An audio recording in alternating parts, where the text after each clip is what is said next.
Talk about the mods that I have on the car. So it's pretty much stage 2. The only thing that I'm missing to be stage 3 is the upgraded intercooler, which is next on the list. So let's talk about what I have on the car. Aesthetics wise, I have some carbon fiber pieces under the hood. I'm going to install the carbon fiber stickers, if you will, on the pillars on the outside. I have carbon fiber hood struts. I have the DMB gel inserts for the spoiler and for the intake and the airbox. I also have a custom RS nitrous blue, I don't think you can see it, shift knob. And that is pretty much it on, yeah, I think that's it. So outside of that, sort of the performance parts, right? I love Mountune. I think they make great quality parts. So I have a Mountune recirculation valve. I have a Mountune rear motor mount. I have their air filter, their E-tune, and then I went with a Scorpion Catback exhaust, which sounds freaking amazing. You know, for me, I always like exhaust that isn't too loud. Where you're driving, like I'm driving right now on the highway, and you don't really hear it, right? But when you throttle and open it up, I mean, it is loud. I feel like it's a little louder than I would like, but hey, it's only when you throttle it, so you want to be able to hear it. So I like that. I also have mud flaps on it. I have 15mm spacers. So yeah, those are all the parts. Really all that's left. Oh, I have a Mountune elbow induction like tubing. So the intake on this car factory works pretty well. There's just that elbow that's really rigid and you know, restricts airflow. So instead of buying, you know, $500 intake, where I'd probably not even see a performance gain, I bought that elbow just for better inflow. So those are the performance mods that I have.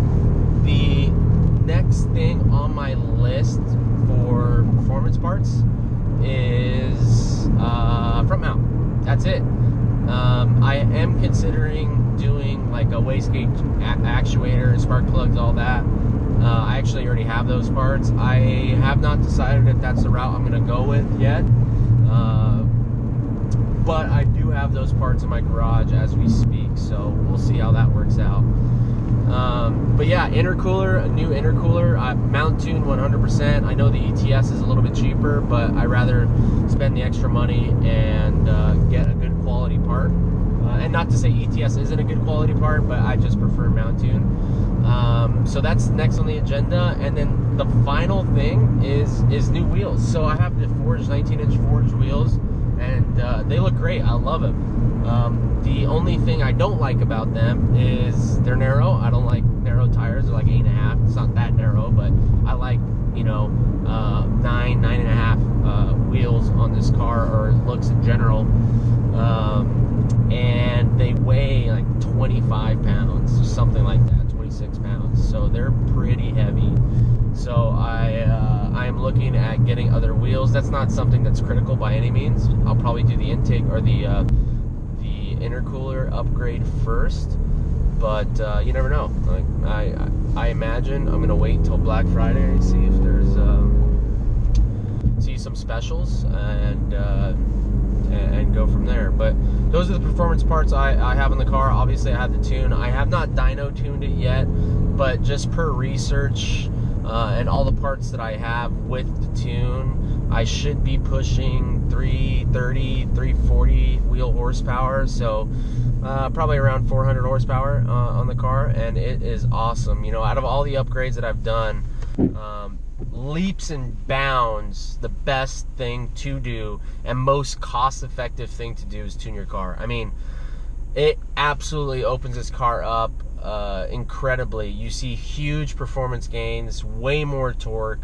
All these bolt-ons, you don't really see any, you know, immediate change outside of exhaust.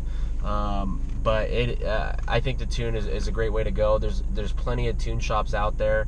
I went with Mountune. I am thinking about going with Adam at Tune Plus, since he's local to me. But yeah, so I just wanted to talk to you guys a little bit about the parts on my car and